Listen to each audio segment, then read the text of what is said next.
আসসালামু আলাইকুম। Click fan presents clicking the গ্লোরিতে সকলকে আমন্ত্রণ। আমরা একটা ভিডিও করেছিলাম আসলে আর্জেন্টিনা যখন প্রথম রাউন্ডে ছিল, যে লাউতারো মার্টিনেজ তিনি বদলি নামলে আসলে ভালো খেলেন বা বদলি নামলে তিনি গোল দেন। এখন লাউতারো মার্টিনেজ যে এই ব্যাপারটাকে এত বেশি সিরিয়াসলি নিয়ে নেবেন সেটা তো আসলে জানতাম না, এবং প্রত্যেকটা ম্যাচে যখন লাউতারো বদলি হিসাবে নামছেন তিনি কিন্তু একটা ইম্প্যাক্ট রাখছেন। বিশেষ করে লাস্ট ম্যাচে হেডারে যে গোলটা দিয়েছিলেন, তার সামনে একজন 6 ফুট 3 ইঞ্চির ডিফেন্ডার ছিলেন, বাট তিনি সেই জায়গাটা ব্লাইন্ড স্পট ব্যবহার করেছেন, 70 সেন্টিমিটারের মতো একটা জাম্প করে তারপর তিনি গোলটা দিয়েছেন। এখন লাউতারো মার্টিনেজ কেন আর্জেন্টিনা এবং স্পেনের মধ্যকার এই ফাইনাল অনেক বেশি মাত্রায় ইম্পর্টেন্ট, এটাকে যদি আমরা একটু বিশ্লেষণ করতে চাই, যে বিষয়টা গুরুত্বপূর্ণ সেটা হচ্ছে স্পেনের একটা অন্যতম বড় দুর্বলতার জায়গাটা হচ্ছে বক্সের বাইরে থেকে ক্রসের জায়গাটাতে। বক্সের বাইরে থেকে ক্রসের জায়গাটাতে স্পেনের একটা ভালনারেবিলিটি আমরা কিন্তু দেখেছি আসলে এই ওয়ার্ল্ড কাপে। ইভেন আপনি যদি চিন্তা করে দেখেন যে স্পেন যে প্রথম গোলটা কনসিড করেছিল এই টুর্নামেন্টে, সেটাও কিন্তু একটা অনেকটা set piece kind of scenario, বা বাইরে থেকে সাইড থেকে ক্রস করা হয়েছিল, সেই জায়গাটা থেকে আলটিমেটলি গোল দিয়েছিল অপোনেন্ট, এবং স্পেন সেখানে গোল কনসিড করেছিল। এটা যেমন নাম্বার ওয়ান।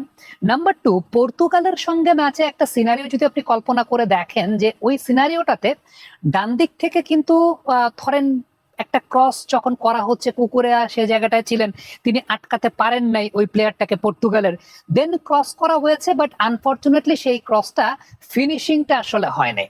বাট আর্জেন্টিনার স্ট্রেংথের জায়গাটা এখানেই সবচাইতে বেশি। ধরেন আপনি এই সিনারিওটাই, যে সিনারিওটা আমি আপনাদেরকে দেখাচ্ছি, এই সিনারিওটাই আপনি যদি চিন্তা করে দেখেন, আর্জেন্টিনার ডান পাশে এই কাজটা কে করবেন যদি ধরেন খেলা নীল থাকে এবং সেকেন্ড হাফে খেলাটা যায়, এই কাজটা করবেন রাইট সাইড থেকে লিওনেল মেসি।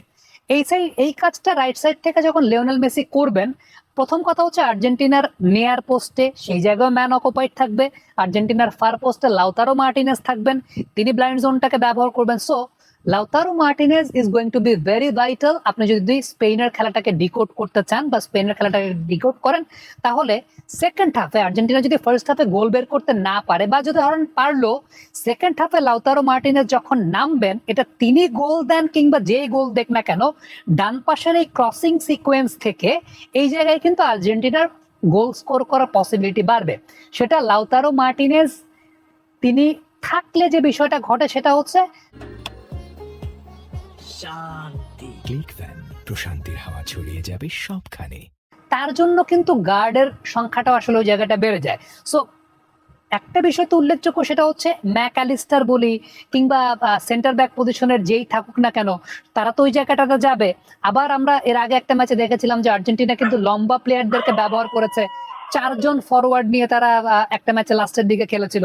সো এই ক্রসিং এর জায়গাটা লাস্টের দিকে that is going to be very vital, এবং সেটার জন্য লাউতারো মার্টিনেজের মাঠে নামাটা খুব গুরুত্বপূর্ণ। কারণ তিনি গোল দেন বা না দেন, তিনি ডেফিনেটলি ওই জায়গাটায় এমন একটা কাজ করতে পারবেন যেখানে আসলে ডিফেন্ডাররা তাকে নিয়ে অকুপাইড থাকবে, ইভেন তিনি ব্লাইন্ড জোনটাকে খুব ভালো ব্যবহার করতে পারবেন। আমি ওই পর্তুগালের ম্যাচের এক্সাম্পল তো আপনাদেরকে এই কারণেই আসলে দেখানো হলো, যে ওই জায়গাটাতে আপনি যদি চিন্তা করে দেখেন যে আর্জেন্টিনা হলে রাইট সাইড থেকে মেসি ক্রস করতেন, এবং যেই ক্যালিবারটা লাউতারো মার্টিনেজের আছে, আমরা এর আগের দিন আপনাদেরকে দেখিয়েছিলাম যে 70 সেন্টিমিটার লাউতারো মার্টিনেজ জাম্প করেছিলেন।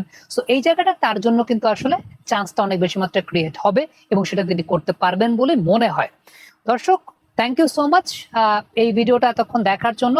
আপনি যদিও হয়তো বা ভিডিওটা দেখছেন দিনের আলোতে, বাট আমরা ভিডিওটা করছি রাত 1:30 যমুনা টেলিভিশনের ওয়ার্ল্ড কাপ কার্নিভাল শোটা শেষ করে এসে তারপরে এই শুটটা করতে হচ্ছে, কারণ সত্যি কথা বলতে দিনের টাইমটা ঘুমাতে চাই। এই ওয়ার্ল্ড কাপটা 38-39 দিন আসলে পুরোপুরি ওভারলোডেড একটা অবস্থা। অফিসের কাজ, 2 অফিসের কাজ একসঙ্গে করতে হচ্ছে।